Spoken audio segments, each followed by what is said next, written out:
మరోవైపు Iran bricks దేశాలు చేస్తున్నటువంటి ఈ నావల్ ఎక్సర్సైజ్లో ఇన్వాల్వ్ అవుతుంది. నేవీ చేస్తున్నటువంటి ఎక్సర్సైజెస్లో ఇన్వాల్వ్ అవుతున్నటువంటి పరిస్థితి కనిపిస్తుంది.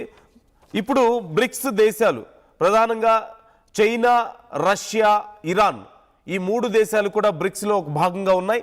ఈ 3 దేశాలు జాయింట్ నావల్ ఎక్సర్సైజెస్ చేస్తున్నాయి సౌత్ ఆఫ్రికా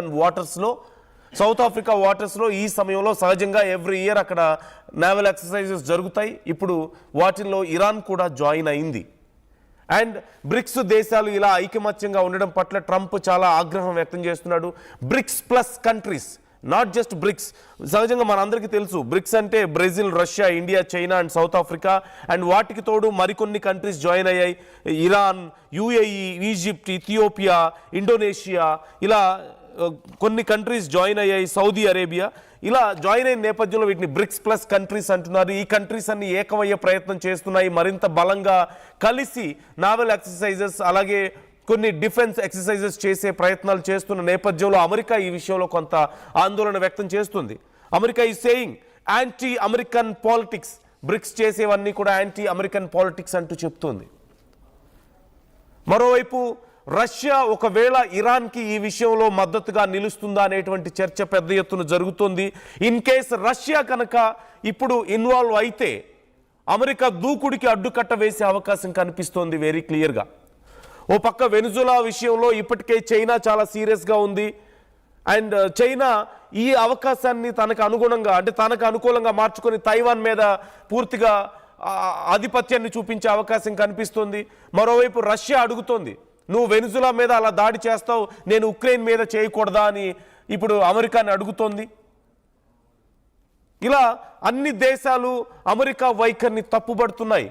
అమెరికా ఒకవేళ ఇలాగే కొండ కావరంతో బిహేవ్ చేస్తే తిరిగి బలమైన దెబ్బ కొట్టడానికి రెడీ అవుతున్నాయి. బ్రిక్స్ దేశాలు ఈ విషయంలో సమాలోచనలు చేస్తున్నాయి. ఇండియా ఈ విషయంలో చాలా కీలక పాత్ర పోషిస్తున్నటువంటి పరిస్థితి కనిపిస్తోంది.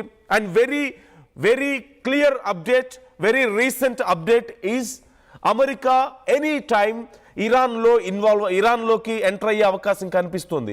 అమెరికన్ ఎయిర్ ఫోర్స్ ఇరాన్లోకి దూసుకుపోయే అవకాశాలు కనిపిస్తున్నాయి. Any time American missiles Iran మీద దాడి చేసే అవకాశాలు కనిపిస్తున్నాయి. అయతుల్లా ఖమేనీ ప్రాణాలకి ముప్పు పొంచి ఉంది. అది అసాసినేషన్ జరిగే అవకాశాలు ఉన్నాయని కొంతమంది అనుమానిస్తున్నారు. మరికొంతమంది లేదు, అమెరికా డైరెక్ట్గా ఈ విషయంలో అటాక్ చేసే అవకాశం ఉంది అంటున్నారు. ఇన్ కేస్ ఒకవేళ ఇరాన్ మీద అమెరికా డైరెక్ట్గా అటాక్ చేస్తే ఆ విషయంలో రష్యా ఇన్వాల్వ్ అయ్యే అవకాశం ఉంది అని కూడా మరికొంతమంది అంచనా వేస్తున్నటువంటి పరిస్థితి. రష్యా దీనికి సంబంధించి చాలా సీరియస్గా అబ్జర్వ్ చేస్తోంది. అండ్ ఇప్పటికే ఇరాన్ రష్యాని హెల్ప్ అడిగినట్లుగా తెలుస్తోంది. And Russia is thinking about this. ఎందుకంటే రష్యా ఆల్రెడీ ఉక్రెయిన్తో డీల్ చేస్తోంది. ఒకవేళ రష్యా ఎంటర్ అయితే రష్యాకి యుఎస్ఏకి మధ్య పరిస్థితులు మరింత దారుణంగా పడిపోయే అవకాశం ఉంది కాబట్టి, మరింత డేంజరస్గా మారిపోయే అవకాశం ఉంది కాబట్టి now they are just waiting to step in. ఒకవేళ ఇటు నుంచి అమెరికా గనక ఇరాన్ మీద దాడి చేస్తే, ఇరాన్లోకి ఎంటర్ అయితే రష్యా ఎంటర్ అయ్యే అవకాశాలు చాలా క్లియర్గా కనిపిస్తున్నాయి.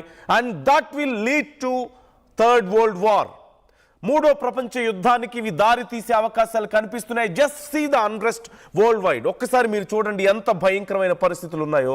ఒక దేశం మీద దాడి చేసి ఆ దేశం అధ్యక్షుణ్ణి ఎత్తుకుపోవడం అనేది ఎంత దారుణమైన చర్య. కండ కవరంతో నన్ను ఎవరు ఏం చేయలేరు. ఇప్పుడు అమెరికా ప్రెసిడెంట్ చెప్తుంది అదే కదా, we have the best forces in the world, we have the best army in the world, no one can deal with us, no one can fight with us అని చెప్పి అమెరికా డైరెక్ట్గా announce చేస్తుంది. ఇప్పుడు Greenland విషయంలో America చాలా advanced step వేయడానికి రెడీగా ఉంది. They are ready to do the same to Greenland also. ఎలాగైతే ఇప్పటికే ఒక దేశ అధ్యక్షుడిని ఎలాగైతే పట్టుకుపోయారో అలాగే ఇప్పుడు గ్రీన్లాండ్ విషయంలో కూడా చేసే అవకాశాలు కనిపిస్తున్నాయి. వెనిజులా విషయంలో జరిగిందే ఇప్పుడు గ్రీన్లాండ్లో జరగవచ్చు, ఇరాన్లో కూడా జరగవచ్చు. And everybody should shut there mouths. ఈ విషయంలో ఎవరు మాట్లాడడానికి అవకాశం లేదా? China is thinking about this. China రెడీగా ఉంది ఈ విషయంలో అడ్వాన్స్ అవ్వడానికి.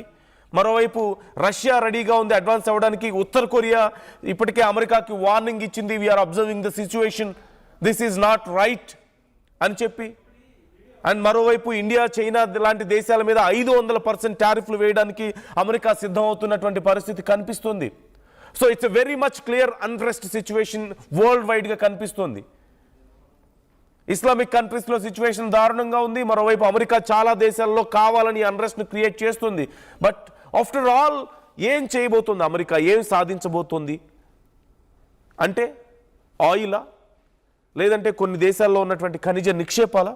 What else they want to gain out of all this unrest, out of all this lifes, out of all this bloodbath? ఏం చేయబోతున్నారు? ఇదే అతిపెద్ద కీలకమైనటువంటి ప్రశ్న. So try to comment your opinions. ఈ విషయంలో మీ అభిప్రాయం ఏంటి? ఇరాన్లో పరిస్థితులు ఇప్పుడప్పుడే మామూలు స్థాయికి వచ్చే అవకాశం కనిపించడం లేదు. ఒకటి, అయతుల్లా ఖమేనీ అధికారం నుంచి దిగిపోవాలి, లేదంటే పూర్తి స్థాయిలో ఇప్పుడు ఖమేనీ కూడా ఆందోళనకారులను చెదరగొట్టగలిగే పరిస్థితి కనిపించడం లేదు. కేవలం అమెరికా సపోర్ట్ చేసినంత మాత్రాన్ని ఈ ఆందోళనలు జరుగుతున్నాయా అంటే లేదు. ఖచ్చితంగా ప్రజల్లో ఒక అన్రెస్ట్ ఉంది. అక్కడ ఉద్యోగాలు లేవు, చదువులు సరిగా లేవు, ప్రజల ప్రాణాలకి రక్షణ లేవు, హక్కులు లేవు. He is the supreme leader there. So ఒక రకమైనటువంటి నియంత పాలన నుంచి తమకు రక్షణ కావాలని ప్రజలు కోరుకుంటున్నారు. అయతుల్లా ఖమేనీ పోస్టర్స్ని పబ్లిక్గా కాల్ చేస్తున్నారు. ఇంతమంది ప్రాణాలు పోతున్నప్పటికీ వెనక్కి తగ్గకుండా ఇలా ఆందోళనలు చేస్తున్నారంటే it's not just because America paying them. కొంతమందికి అలా పే చేసినందుకు కాదు.